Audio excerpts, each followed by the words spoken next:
कि तुझे मैं निकाल दूंगा, तुझे मैं ये कर दूंगा, वो कर दूंगा, तो मुझे बता तू कौन है। तो मेरी माँ से अपनी आवाज़ में बात ही नहीं करी है। मेरी माँ से एकदम मोटी भारी एकदम मर्दानी सी आवाज़ में बात कर रहे हैं कि मैं इसे नहीं जाने दूंगा, मैं इसे अपने साथ ले जाऊंगा, ये तो मेरे साथ जाएगी, मैं ऐसे अपने साथ ले जाऊंगा, अपने साथ ले जाऊंगा, अपने साथ ले जाऊंगा। जय श्री राम दोस्तों, आप सभी। इस चैनल पर मैं आपको ऐसे पैरानॉर्मल इंसिडेंट और एक्टिविटीज के बारे में बताता हूँ जो कि हमारे फॉलोअर्स और सब्सक्राइबर्स हमारे साथ शेयर करते हैं। आगे बढ़ने से पहले एक बार धन्यवाद जो आप हमारे इंस्टाग्राम यूट्यूब को इतना प्यार दे रहे हैं। जो रियल इंसिडेंट हम आपके सामने लेके आते हैं, या आप में से कुछ लोग हैं जिन्होंने अपने ऐसे दर्दनाक हादसे हमसे शेयर किए हैं, जो अपनी जिंदगी में बहुत ज्यादा परेशान रही हैं या अभी भी बहुत ज्यादा परेशान चल रहा है, जो लोग नहीं चाहते कि आगे आने वाली जनरेशन अपने ऊपर कोई ऐसा बोझ उठा ले जिसे चाहकर भी अपने ऊपर से हटा ना पाए। वैसे आपने भी एक कहावत सुनी होगी, जंगल में सीधे पेड़ कटते हैं, टेढ़े पेड़ों की तरफ ज्यादातर कोई ध्यान ही नहीं देता। असल जिंदगी में अगर मैं बात करूं इंसानियत की, जो लोग बहुत ज्यादा सीधे होते हैं लोग उन्हें ही काट देते हैं। जो टेढ़े लोग होते हैं वो जिंदगी अपनी बहुत अच्छे से जी रहे होते हैं। अब ये मुझे नहीं मालूम कि आप इस बात में कितनी सच्चाई ढूंढेंगे, लेकिन जो बहुत सरल लोग होते हैं, जो बहुत पूजा पाठी वाले इंसान होते हैं, जो सुबह शाम पूजा करते हैं, उन्हें ये लगता है कि यार मैं तो पूजा पाठ करता हूँ ना, मेरा कोई क्या ही बुरा कर पाएगा क्योंकि भगवान मेरे साथ है। बिलीव मी, अगर आप रोड पे चल रहे हो और आपका पैर किसी टोटके पे आ गया, या आप रोड पे चल रहे हो और किसी ने आपको जो है टोटके का शिकार बना दिया, आपके बाल खींच लिए या फिर आपका कपड़ा निकाल लिया, कोई भी जैसे रुमाल हो गया या फिर कोई चीज़ जो बहुत ही ज़्यादा आपके डीएनए से कनेक्टेड है, तो वो आपके ऊपर बहुत ईजिली काला जादू कर सकता है। और इन सब चीज़ों में भगवान आपको सिर्फ और सिर्फ एक शील्ड दे सकते हैं। आपको एक ऐसा इंसान, पुरोहित, पंडित, कोई भी ऐसे एक इंसान ढूंढना पड़ेगा जो आपको इन सब चीज़ों से रिलीफ दिलवाए। भगवान ने इंसान को बुद्धि दी, ये समझ कर कि इंसान अपने फैसले खुद से लेगा, अपने कर्म अपने हिसाब से बनाएगा।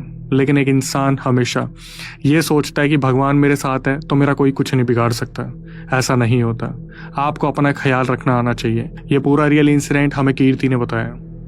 कीर्ति जो कि सिर्फ और सिर्फ 16 साल की है, स्कूल ऑनगोइंग स्टूडेंट है और हिमाचल की रहने वाली है। उन्होंने इस पूरे रियल इंसिडेंट में बहुत सारे लोगों को खो दिया। अब ये मान लीजिए अक्षय वशिष्ठ चैनल पर एक और दर्दनाक खौफनाक किस्सा आज जुड़ने जा रहा है हमारी वीडियो में। अगर आप कमजोर दिल के हैं तो थोड़ा सा संभल कर। कीर्ति ने कुछ चीजें बताई अपने घर परिवार के बारे में कि अक्षय भैया, हम ब्राह्मण हैं, सुबह शाम पूजा पाठ होती है, मेरे नाना दादा दादी हर तरफ के लोग जो है पूजा पाठ करते हैं। हमारे घरों में हर 3-4 महीने में हवन होता है। हम हमेशा त्योहारों पर हवन करवाते हैं, बहुत पूजा पाठ करते हैं। इन्होंने बताया कि ये पूरा हादसा हुआ इनकी मौसी के साथ। जो इनकी मौसी थी वो इनकी मम्मी की बहुत ज़्यादा करीबी दोस्त थी बहन से पहले।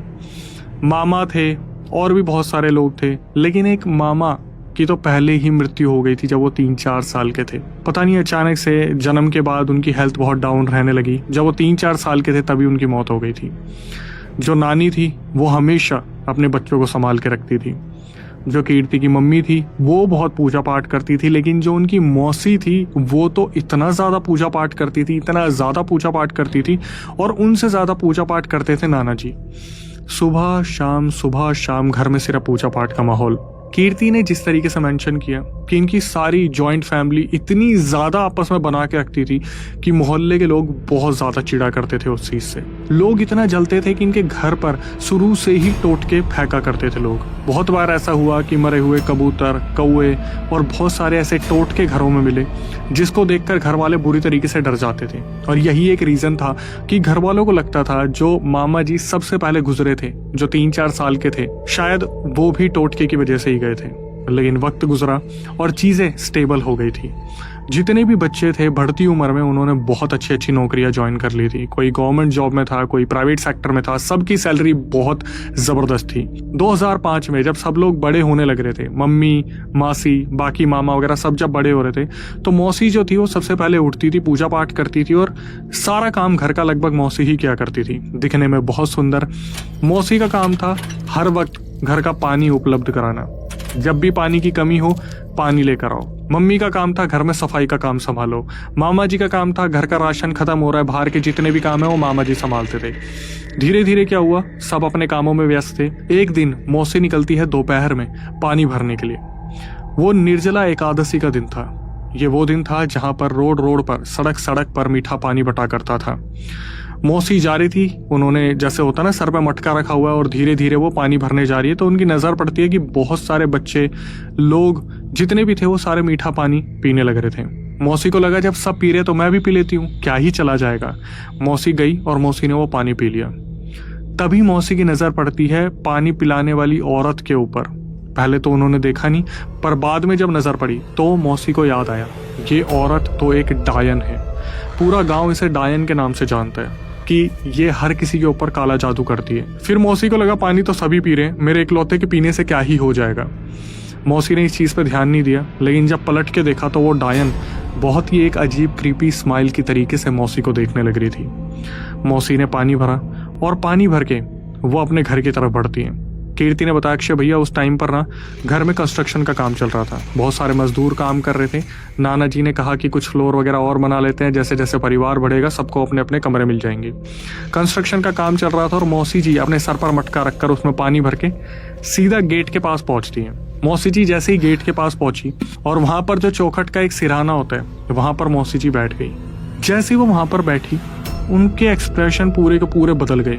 वो बहुत थक गई थी, तो एकदम से वो बोलने लगी कि मेरी बहन को बुलाओ, मेरी बहन को बुलाओ, मेरी बहन को बुलाओ, मेरी बहन को बुला दो, मेरी बहन को बुला दो। वहाँ पर जितने भी मजदूर और मिस्त्री काम कर रहे थे वो सारे काम छोड़कर आते हैं और पूछते हैं, दीदी दीदी आप ठीक हो, क्या हुआ आपको। सबकी नज़र जाती कि मटके में एक बूंद पानी तक नहीं है। मौसी जी अभी उस मटके को भर के लेकर आई थी, तो वो पानी कहाँ गया। खैर जब सब मौसी जी से बात कर रहे थे मजदूर मिस्त्री, तो मौसी जी के एक्सप्रेशन ऐसे हो रहे थे जैसे उनकी बार बार आंखें ऊपर चढ़ रही है, नीचे आ रही है, काली हो रही है, कभी सफ़ेद हो रही है। तो सब लोग वहाँ डर गए थे। फिर भी लोग डरते डरते आवाज़ मारते हैं, दीदी दीदी आपको ये वाली दीदी बुला रही है। तो दूसरी कज़न आ गई, तो उसने बोला कि अरे क्या हुआ तेरे को। तो जो मौसी जी थी उन्होंने बोला, नहीं नहीं मेरी उस बहन को बुलाओ, उस बहन को बुलाओ। अब उस बहन का नाम हम नीलम रख लेते हैं। कीर्ति की मम्मी का नाम हमने नीलम रख दिया कि नीलम को बुलाओ, नीलम को बुलाओ, मुझे बिल्कुल ठीक नहीं लग रहा। तो वो जो कज़न थी वो भागी और उन्होंने कीर्ति की मम्मी नीलम को वहाँ पर बुलाया। तो नीलम आती है जो कीर्ति की मम्मी थी, और वो देखती है कि जो मौसी है उनकी हालत बहुत ख़राब हो रखी है। ऐसा लग रहा है जैसे आंखें चढ़ रही है और वो बार बार ठीक नहीं, अच्छा नहीं किया, अच्छा नहीं किया। तो जो नीलम थी उन्होंने पूछा अपनी बहन से, मौसी जी से, कि क्या हुआ तेरे को, तू ठीक है, अचानक से तू लौट आई और ऐसा कैसे कर रही है, मतलब तू, तेरे हाव भाव को क्या हो गया। वहाँ पर जो मौसी जी थी वो एक ही बात बोलने लगी, उसने मुझे पानी पिला दिया, उसने मुझे मीठा पानी पिला दिया। वो हंस रही थी नीलम, उसने मुझे पानी पिला दिया। जो नीलम थी कीर्ति की मम्मी, उन्होंने पूछा किसने पानी पिला दिया, तुझे क्या बोल रही है तू। इन्होंने जब उसका नाम लिया, उसका नाम हम गोदावरी रख देते हैं, तो नीलम जो थी कीर्ति की मम्मी वो बुरी तरीके से बौखला गई कि तूने गोदावरी का दिया पानी पी लिया, तुझे शर्म नहीं आई, तुझे नहीं पता वो एक डायन है, तुझे नहीं पता वो सबके घर पे यही काम करती है, तूने ये कैसे कर दिया, चल फटाफट मेरे साथ अंदर। उन्होंने क्या करा, मटका उठाया, नीचे रखा और जो मौसी जी थी उन्हें अंदर लेके गई नीलम। वहां ले जाकर उन्हें आराम करवाया, उनकी पट्टी करी। इतनी ही देर में उनको बुखार आ गया था। धीरे धीरे वक्त गुजरा और क्या हुआ, शाम हो गई। ये बात इन्होंने किसी को भी नहीं बताई कि एक्चुअली में हुआ क्या है। पर हो क्या रहा था, जैसे जो कीर्ति की मम्मी थी जिनका नाम हमने नीलम रखा है, नीलम जी जैसे कहीं बालकनी में काम कर रही है, सफाई कर रही है, कुछ भी कर रही है, तो हुआ क्या, जैसे शाम का टाइम हुआ तो होता है ना कि अब रात को फटाफट से सफाई करो, क्योंकि रात को झाड़ू नहीं निकालते। तो रात होते होते उन्होंने क्या करा, नीलम जो थी, नीलम जी कीर्ति की मम्मी, उन्होंने झाड़ू निकालना शुरू करा नीचे वाले हिस्से में। तो इतने में क्या हुआ, जो मौसी जी थी वो एकदम से उठ के आती है सर पकड़ के, जैसे बहुत तेज चक्कर आ रहे हैं। और जैसी उनकी नज़र पड़ती है छत पर, छत जैसे खुली हुई थी, वहाँ पर थोड़ा सा हिस्सा था, वहाँ पर एकदम से वो चिल्लाती है, वो सिगरेट पी रहा है हमारे घर में, वो सिगरेट पी रहा है, कौन है ऊपर। और जिस तरीके से मौसी जी ने बताया, भाई डर तो हर किसी को लगेगा। नीलम जी ने देखा कौन है ऊपर, कोई भी नहीं है, लेकिन जिस तरीके से मौसी बता रही थी वो यहीं देख रहा है, उसकी आंखें लाल है, भट लाल है, वो पक्का मुझे ले जाएगा, वो मुझे मारेगा। तो जो नीलम जी थी उन्होंने बोला, हमारे घर में सिगरेट कौन पी सकता, हमारे घर में सिगरेट मदिरा ये सब कहाँ अलाउड है, ना नॉनवेज अलाउड है, तू कैसी बात कर रही है, कौन है ऊपर, कोई भी नहीं है। तो इतने में मौसी जी क्या बोलती है, देख देख बहन वो हाथ लंबा कर रहा है, वो ले जाएगा, वो मुझे ले जाएगा। तो नीलम जी बोलती, तू पागल है, एकदम से हक करती है और बोलती है, उसे बोल मेरे को हाथ लगा के दिखाए, कौन है, मैं देखती हूँ ना, तो मुझे पता ना। तो क्या हुआ, पीछे मुड़ के देखा, इतने में वो जो आदमी था जो वहाँ सिगरेट पी रहा था, जो भी एंटिटी थी वो वहाँ से गायब हो गई। और ये बोलते बोलते बोलते बोलते जो मौसी जी थी वो अचानक से बेहोश हो जाती है। तो बाकी लोग आए, बाकी लोगों ने पूछा क्या हुआ क्या नहीं हुआ। तो जो नीलम जी थी, कीर्ति की मम्मी, उन्होंने बोल दिया कि यार इनकी तबीयत ठीक नहीं है और ये अचानक से जो है गर्मी लगने की वजह से बेहोश हो गई। तो मौसी जी को अंदर लेटा दिया गया और रात ऐसे ही निकल गई। सब सो गए आराम से। और उस टाइम पर जो कीर्ति की मम्मी थी वो ये सोचने लग रही थी कि यार ये हो क्या रहा है।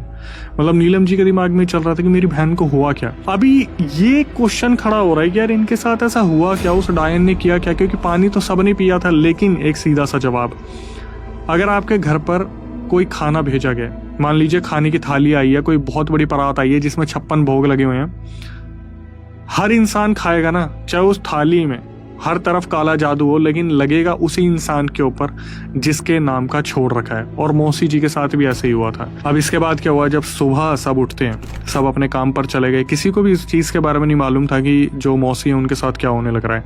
मौसी आराम से सोने लग रही थी और फिर शायद वो उठी होंगी।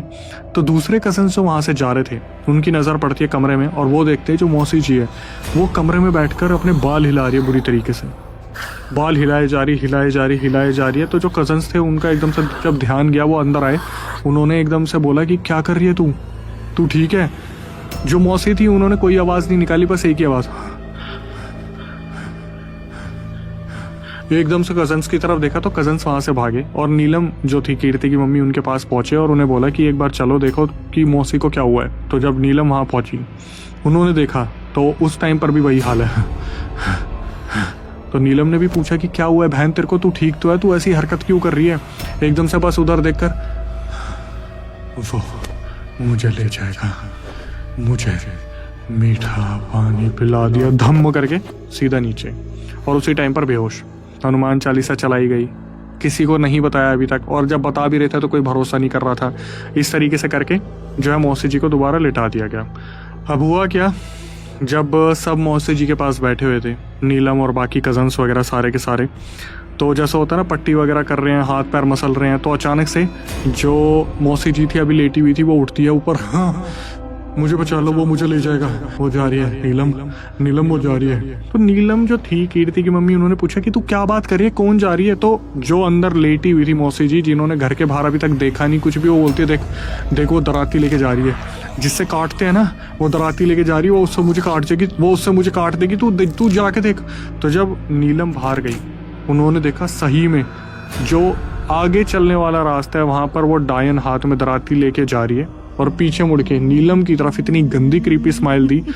अब यहाँ पर जो नीलम जी थी उन्हें कंफर्म हो गया कि भाई कोई बहुत तगड़ी चीज़ छोड़ी हुई है, क्योंकि ये तो सोने लग रही थी मौसी जी, इन्हें कैसे पता चला घर के बाहर से डायन जा रही है। अब इन्होंने घर पर बता दिया कि ऐसा ऐसा हो रहा है, और घर वालों ने इस चीज़ पर ध्यान दिया कि अब सही में कोई बहुत बड़ी चीज़ जो है घर में आ चुकी है। अब पूरे घर में यही हरकत चलने लगी। जो मौसी जी थी वो उठती, वॉशरूम की तरफ जाती और एकदम से वहाँ बेहोश हो जाती। उन्हें लेके आते तो जैसा होता है ना कि आप बेहोश हो लेकिन फिर भी मारेगी, वो मुझे मारेगी, वो मुझे ले जाएगी। उनको लेकर घर में आए, लेटाया।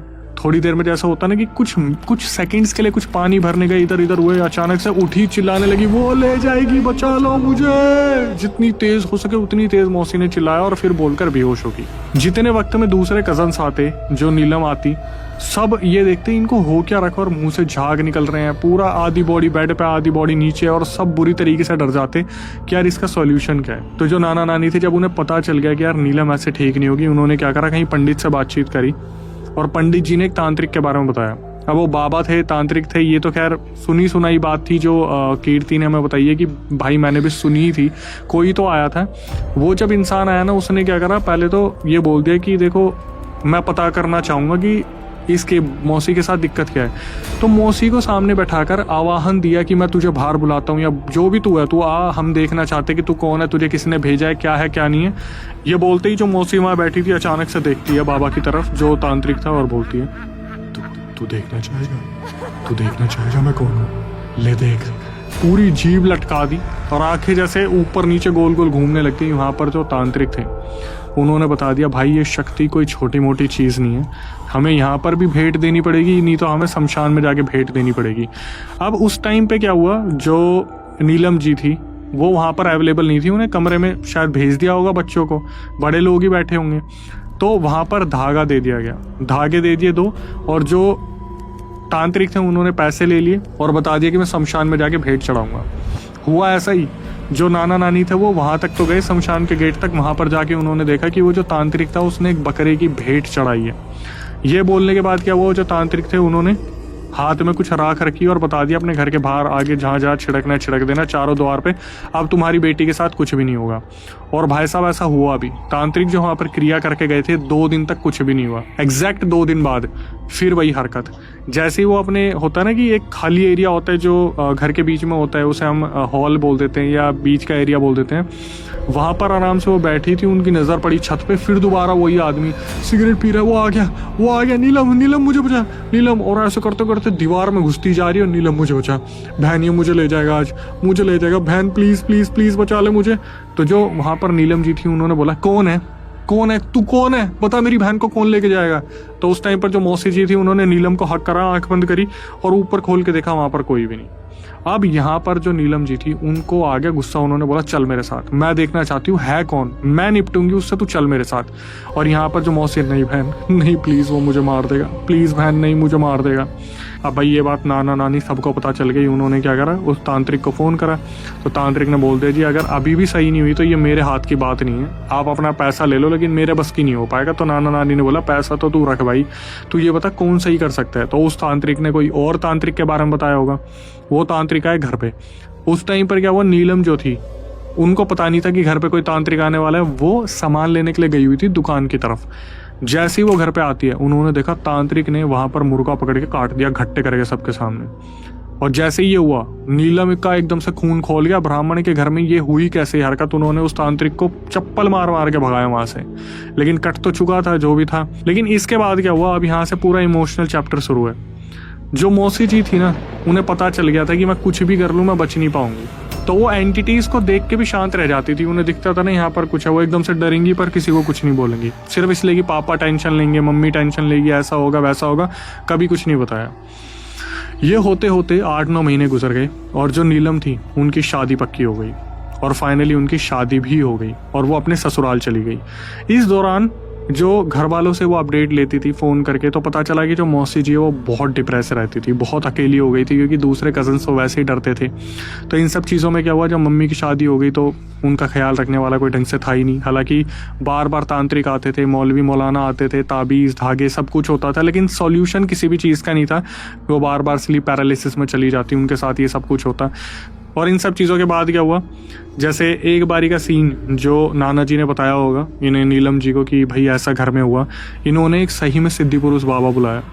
वो जब सिद्धि पुरुष बाबा आया तो उसने भी कंट्रोल करने की कोशिश की, लेकिन जो नीलम के अंदर का पोजेशन था वो अचानक से बाहर आ गया और उसने भी यही बोला, गर्दन तोड़ दूंगा तेरी, पैर तोड़ दूंगा, दफा हो जाए यहाँ से। तो वो सिद्ध गुरु जी ने भी बोल दिया कि देखो कुछ नहीं हो सकता, कि ये पूजा पाठ करती रहे जब तक इनकी लिखी है ज़िंदगी चल रही है। मतलब वहाँ पर जो मौसी के ऊपर उतारा करने वाला कोई मिला ही नहीं। मैं क्यों झूठ बोलूँ, यहाँ पर कोई इन्हें मिला ही नहीं। आखिरी में क्या हुआ, जो नीलम जी थी वो प्रेग्नेंट हो गई। प्रेग्नेंट होने के बाद जब उनके पेट में 4 महीने का बच्चा था, तब वो फंक्शन अटेंड करने आती है अपने गांव में वापस, जहां पर वो इतने टाइम बाद अपनी बहन से मिली जो कि मौसी जी थी। और मिलने के बाद दोनों काफ़ी खुश थे। उस दिन नीलम जी ने शायद कीर्ति को बताया होगा कि जो मौसी जी थी वो पता नहीं कितने सारे मंदिरों में घूम के आई थी, मतलब 4-5 मंदिरों में मौसी जी घूम के आई थी। तो नीलम को छोड़ने उनके जेठ जी आ रखे थे। जेठ जी जैसे वहाँ पर पहुंचे, उन्होंने जैसे मौसी को देखा, मौसी को देखने के बाद जैसे होता है ना, बहुत खूबसूरत है, घर का काम कर रही है, बहुत संस्कारी बच्ची है। तो जो जेठ जी थे उन्होंने भी नीलम से पूछा कि ये बच्ची कौन है। तो नीलम ने बताया मेरी बहन है। तो जेठ जी बोले मैं इसके लिए रिश्ता देखूंगा, लड़की मुझे बहुत पसंद आई है। और ये बोलकर जैसे होता है ना कि जेठ जी बोलते कि चलो तुम फंक्शन एंजॉय कर लो, मैं कल परसों में आऊँगा तुम्हें लेने के लिए और मैं अभी जाता हूँ। जेठ जी अपना स्कूटर या बाइक स्टार्ट करके मुश्किल से 20 मिनट दूर हो गए होंगे, तभी अचानक से उनके पास कॉल आता है और नीलम जी बताती है कि जेठ जी अभी मत आना लेने के लिए, जो मौसी है मतलब मेरी जो बहन है वो अब इस दुनिया में नहीं रही। भाई सबसे पहला झटका तो जेठ जी को लगा कि मैं अभी तो 20 मिनट पहले मिल के आया हूँ, उस बच्ची को हुआ क्या। तो बस इतना पता है कि जो मौसी जी थी वो किचन में पोछा लगा रही थी, पोछा लगाते लगाते अचानक से वो गिरी, और जब लोग भाग कर आए तो वो सांस ले रही थी, लेकिन जब तक कुछ वो कर पाते, उन्हें हॉस्पिटल ले जा पाते, उससे पहले वो इस दुनिया को छोड़ के जा चुकी थी। लेकिन फिर कुछ ऐसी छुपी चीज़ें निकली, जैसे नाना नानी बैठे हुए थे तो वहाँ पर बातचीत चल रही थी, तो नीलम रोने लग रही थी, बोल रही थी कि ऐसा क्यों हुआ, आज तक हमारी बहन को कोई उतारा करने वाला नहीं मिला, पता नहीं ऐसा क्या उस औरत ने करा है। तो नाना नानी बताते हैं कि मौसी जो थी, मतलब उनकी जो बेटी थी, वो हमेशा एक ही चीज़ बोलती थी कि मम्मी पापा मुझे पता है कि मैं इन सब चीज़ों से कभी बच नहीं पाऊंगी, मुझे पता है वो मुझे लेके जाएगी, लेकिन मम्मी पापा आप ना भरोसा नहीं करते ना मुझ पे, आप देखना जिस दिन मैं जाऊंगी ना, उस दिन मैं ना एक इशारा दे के जाऊंगी कि उस औरत ने ही मेरे साथ कुछ किया है। और हुआ क्या, नाना नानी ने ये चीज़ बताई। अब नीलम को तो रोना आ रहा था कि मेरी बहन के साथ ऐसा सब कुछ हो गया, इतना सब कुछ हो गया, और जान भी चली गई। एग्जैक्ट 2 दिन बाद उस डायन का पति मर गया, और पूरे गांव में ये बात फैल गई कि इसे डायन ने ही जो है मौसी जी की जान ली थी। डायन का पति मरा। उसके बाद क्या हुआ, जो नाना नानी का घर था और जो जॉइंट फैमिली थी, हर साल किसी की मौत, कोई एक्सीडेंट से मर रहा है। नानी जी भी ख़त्म हो गई, जो नानी जी जिनकी मैं बात कर रहा हूँ, नाना नानी की नानी जी भी ख़त्म हो गई। उसके बाद ऐसा लगा जैसे डायन का प्रकोप बहुत तेज़ी से आया। तो सबसे पहले क्या हुआ, नीलम के पेट में जो बच्चा था उसे सिक्योर करा गया, उसका जन्म हुआ, और वहाँ से कीर्ति आई। कीर्ति को एक बात पता थी, ये चीज़ गूज़बम्प्स देने वाली है, क्योंकि जो मौसी जी थी वो नाना के सपने में आई थी और उनको बोला था मौसी जी ने नाना जी को कि पापा मेरी जीने की बहुत इच्छा थी, लेकिन आप परेशान मत होना, मैं वापस आऊँगी और मैं इसी घर में दोबारा जन्म लूँगी, मतलब इसी घर की जो एक लाइन है उसमें मैं जन्म लूँगी, जहाँ पर मेरे ही वंशज जो आगे बढ़ेंगे उन्हीं में मैं वापस आऊँगी। नीलम जी ने जब जन्म दिया कीर्ति को, कहते हैं कीर्ति ही मौसी के रूप में वापस आई है, क्योंकि कीर्ति को ये जब बात पता चली कि मौसी ने ये बात कही थी और पहली बच्ची मैं ही हूँ जो आई हूँ, तो जब कीर्ति मौसी जी की फ़ोटो देखती है तो जहाँ जहाँ बर्थ मार्क थे, जहाँ जहाँ सारी चीज़ें थी, जो निशान थे, तिल, छोटे छोटे जो चीज़ें होती हैं नोटिस करने वाली, नैन नक्श, पूरा कीर्ति का अपनी मौसी पे मिलता है। फिर क्या हुआ, जब नाना जी बहुत ज़्यादा परेशान हो गए कि घर में मौतें रुक नहीं रही हैं, तो अलग अलग तांत्रिकों को बुलाया गया, अलग अलग पंडितों को बुलाया गया, तो वहाँ से और भी ज़्यादा गुत्थियाँ सुलझी। पहली गुत्थी कि आपके घर में डायन जो है मारण क्रिया कर रही है, जिस वजह से मौतें हो रही हैं। दूसरी गुत्थी खुली कि गांव के 3 लोग ऐसे हैं जो आपके परिवार को मारना चाहते हो, उस डायन के साथ मिलकर। उसके बाद फिर एक ऐसी गुत्थी सुलझी जिसको सुनने के बाद मेरे खुद के रोंगटे खड़े हो गए कि ये कैसे पॉसिबल हो सकता है। एक तांत्रिक आया, उन्होंने बताया कि तुम्हारा घर कभी आगे नहीं बढ़ सकता। तो जब नाना जी ने पूछा और बाकी जितने लोग थे, जो बच्चे कुछ मामा थे, उन्होंने पूछा, तो पता चला कि जो नाना नानी का घर है वहाँ पर जो पहले रहते थे उनकी लड़की जलकर मर गई थी यहाँ पे, उसे इस घर के नीचे दफना रखा है। और वो उस टाइम पर तो शांत कर दी गई थी, लेकिन अब उसे किसी चीज़ ने पूरी तरीके से छेड़ दिया है, जो इस घर में एक एक को लेके जा रही है, मतलब डायन, जली हुई लड़की, और साथ में 3 लोग ऐसे जो इस घर को बुरी तरीके से बर्बाद करना चाहते हैं। जिस तरीके से कीर्ति ने बताया कि अक्षय भैया हमारे घर में ना बहुत कम लोग हैं, मतलब नाना की साइड में बहुत कम लोग हैं, और धीरे धीरे वो भी हर साल ख़त्म होते जा रहे हैं।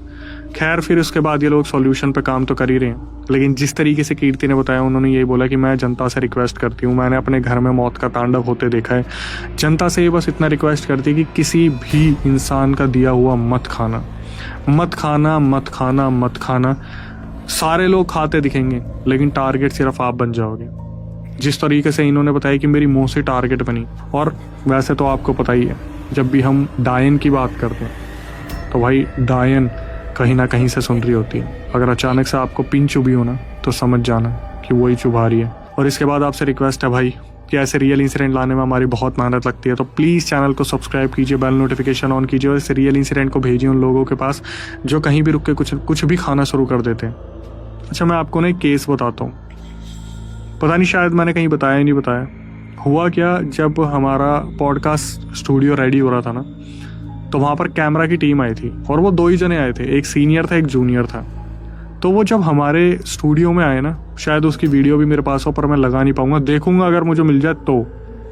हुआ क्या, जो सीनियर आया था और जो साथ में जूनियर आया था, सीनियर जो वहाँ पर आया था, जब उसने कैमरा इक्विपमेंट्स लगाना स्टार्ट किया ना, तो अचानक से पता नहीं उसे हुआ क्या, उसने बच्चों की तरह रिएक्ट करना शुरू कर दिया कि मेरी मम्मी को फ़ोन कर दो भैया, प्लीज़ मेरे पापा को फ़ोन कर दो भैया, मैं मर जाऊँगा। और हम लोग ऐसे देख रहे थे कि भाई हम इसके लिए क्या कर सकते हैं, हम फ़ोन मिला रहे हैं, कैब बुक कर रहे हैं, कैब नहीं आ रही। जो दूसरा जूनियर था वो बैठकर बस ऐसे देख रहा था जैसे उसने पता नहीं क्या ही देख लिया है। हमें लग रहा था शायद ये बंदा नॉर्मल है, लेकिन थोड़ी देर में हमने ऑब्जर्व करा तो उसकी आंखें भी भटलाल हो रखी थी।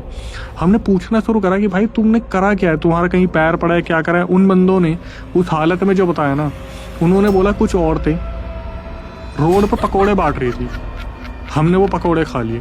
और उसके बाद दोनों की जो हालत हुई, बिलीव मी, मैं आज ये चीज़ बोल रहा हूँ, इस बात को ना कम से कम 6-7 महीने तो हो गए। वो कैमरे वाली टीम कभी हमारे ऑफिस नहीं पहुंच पाई, कैमरे भी हमें दूसरों से लगवाने पड़े पॉडकास्ट स्टूडियो में। खैर मेरी आपसे इतनी रिक्वेस्ट होती कि भाई प्लीज़ संभल के रहो, प्लीज।